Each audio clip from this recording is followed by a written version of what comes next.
momento significativo, stiamo parlando di Venezia e la sua laguna, il nostro biglietto da visita in tutto il mondo, è un messaggio forte nei confronti della tutela dell'ambiente, della sensibilità ambientale e anche nella cura che ciascun cittadino deve avere della propria città, sia essa Venezia o qualsiasi altra città. Il gruppo dei gondolieri sommozzatori ha svolto da tempo un'opera di recupero di materiale, di rifiuti nei canali della laguna, che è stata preziosa ma soprattutto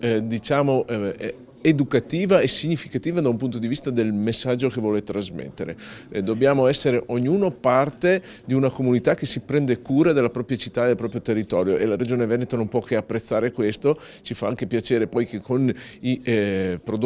rifiuti recuperati si sia anche data forma, grazie a un'opera di Giorgio De Bortoli, ad una scultura, e quindi la cultura e l'arte sono a sostegno dell'ambiente in tutto il mondo. L'azione appunto svolta dai subacquei dei gondolieri che tra l'altro sono un'immagine, sono un'entità della nostra Venezia, dunque a maggior ragione questo lavoro che loro svolgono in maniera volontaria di tutela ambientale, di sostenibilità e dunque la pulizia dei rii, dei canali, dimostra l'attaccamento alla città, ma soprattutto il volere mantenere e avere quell'occhio ambientale, sociale soprattutto, che poi dopo viene tradotto anche sull'aspetto culturale, perché da qua parte la volontà non solo di rimarcare l'azione che viene posta appunto dai volontari, ma soprattutto anche l'opportunità che ne deriva dai relitti recuperati e che sono poi trasformati anche nell'opera dell'artista veneziano Giorgio Bortoli, e questo va un plauso perché questa iniziativa era giusto che potesse passare anche attraverso il Consiglio regionale e oggi siamo qui proprio per questo. Questa cosa è iniziata nel 2018 in collaborazione col Comune di Venezia, il consigliere laureato, ci è stata presentata dai ragazzi, dai gondolieri, questa idea e noi l'abbiamo abbracciata subito perché comunque ci interessa moltissimo l'ambiente, salvaguardare l'ambiente, perché se prima guardavamo solo quello che c'era sopra l'acqua, abbiamo voluto andare a vedere quello che c'era sotto l'acqua.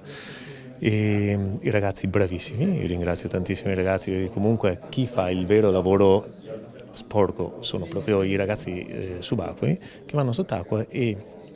recuperano, come avete visto, materiali insomma impensabili tra l'altro. Ovviamente quando si è presentata l'opportunità di avere qualcosa in più, e questo riguarda un discorso artistico, per far vedere comunque al mondo intero cosa c'è a Venezia sotto i canali,